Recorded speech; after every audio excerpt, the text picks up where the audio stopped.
Okay, now we're gonna be focusing on the extra um types of sequences which I've noticed kind of add a lot more stress or pressure, because sequences like this one most of the time do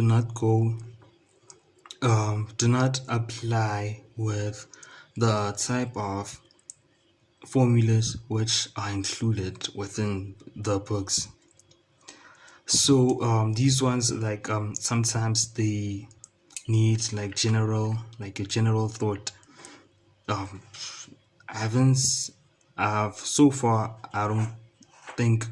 Okay, so what happens is, instead of using the formula, these kind of sequences actually need you to, like, just analyze them yourself. As this one, basically, I've tried it with formulas. Maybe there is a formula, maybe I did not look at it properly, but anyway, the relationship of these things is like, you have to look at it as you see it.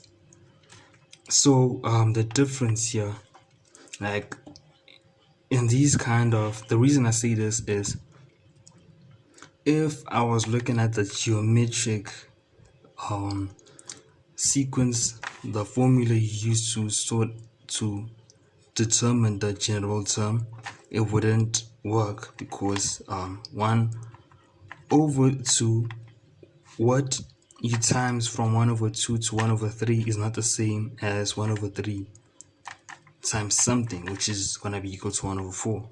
Neither is 1 over 3 minus 1 over 2 equals to 1 over 4 minus 1 over 3. So using those formulas can be kind of difficult. So here, as you can see, the formula, the numerator, I mean, there's a constant numerator of 1. Let's say we want 1. If you look at it properly, it's just constantly 1. So if they were asking you to find the 3 next terms, obviously you would know what to do, as in 1 over 5, 1 over 6, 1 over 7, 1 over 8. That will be the next 3 terms. That's something you would know.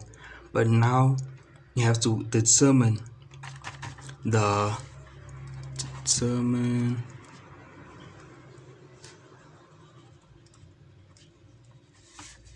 formula.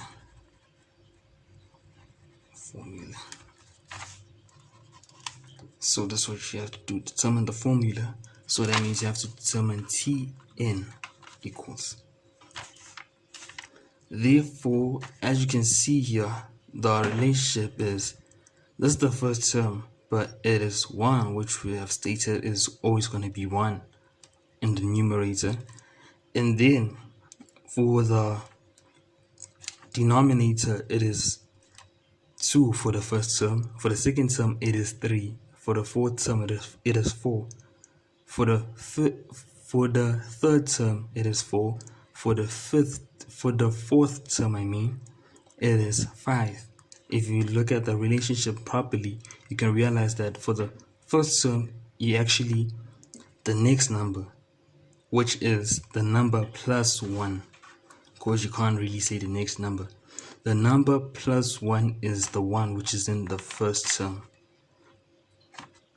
So for term number 1, the denominator is actually the number next, like, plus 1 from 1. Then for term number 2, it is the number plus 1 of term number 2. So basically, the general formula, if it was n, it would be n plus 1. To test this,